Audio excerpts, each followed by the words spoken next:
Hello friends, I'm Vivek Atray. I'm a former IAS officer and I joined the Haryana Civil Services in 91. I got elevated to the IAS in 2010. I resigned in 2017 after 26 years. I was an officer who believed in public service and good public dealing. Trying to help the public was my main forte and my main goal. So I did my best to elevate myself to a position of helping others as much as possible. I think these qualities are much required by all young aspirants to the UPSC. I have quite a few talks now on the YouTube channels, and I'm a mentor to academies and also to UPSC aspirants. And I can tell you that I feel that these qualities of balance, of head and heart, of communication skills, of decisiveness, of emotional intelligence, etc., are absolutely vital to the context.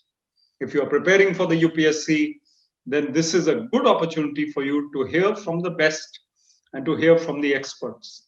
I'm very proud to be part of this very elite panel of experts.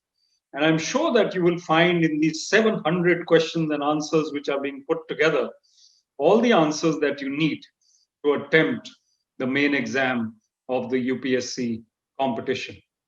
I must also add that I am going to be answering a lot of questions on the ethics paper. And now ethics and values are something which should come as part of your being, as part of your personality, as part of your mindset, as part of your heart. However, what normally happens is that people think that they will get into the service with a very noble aim.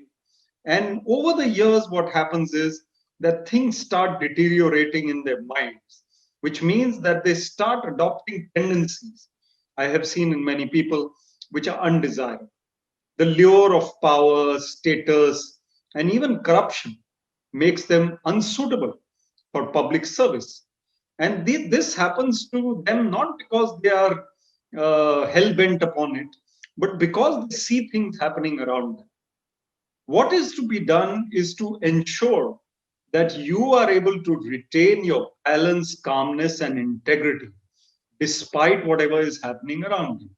Let me also tell you that in my career, I have noticed that most officers are honest. You may not believe it, but I'm repeating it. Most officers are honest. And therefore, you must not choose to join the domain of those who are not.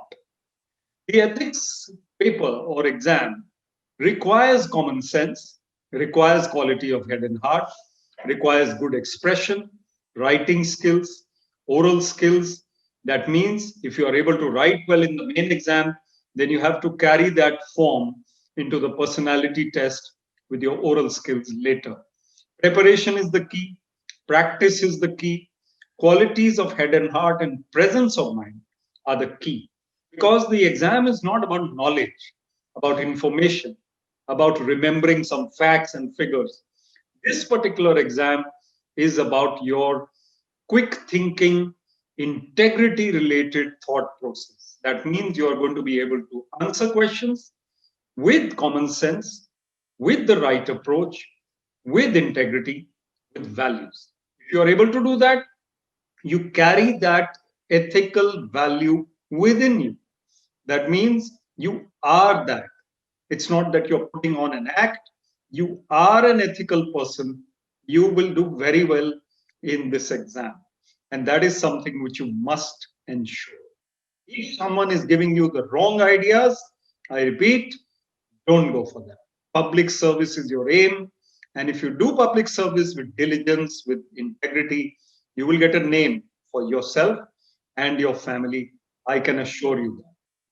Watch good talks by all officers who have done well in life, who have excelled in their fields, who have had high values and integrity. Watch them on YouTube, watch them here, listen to these questions and answers, get into the thick of things and become an expert at answering questions related to the exam and carry that thought process with you further. I'm sure you'll do very well. I'm with you. We are all with you.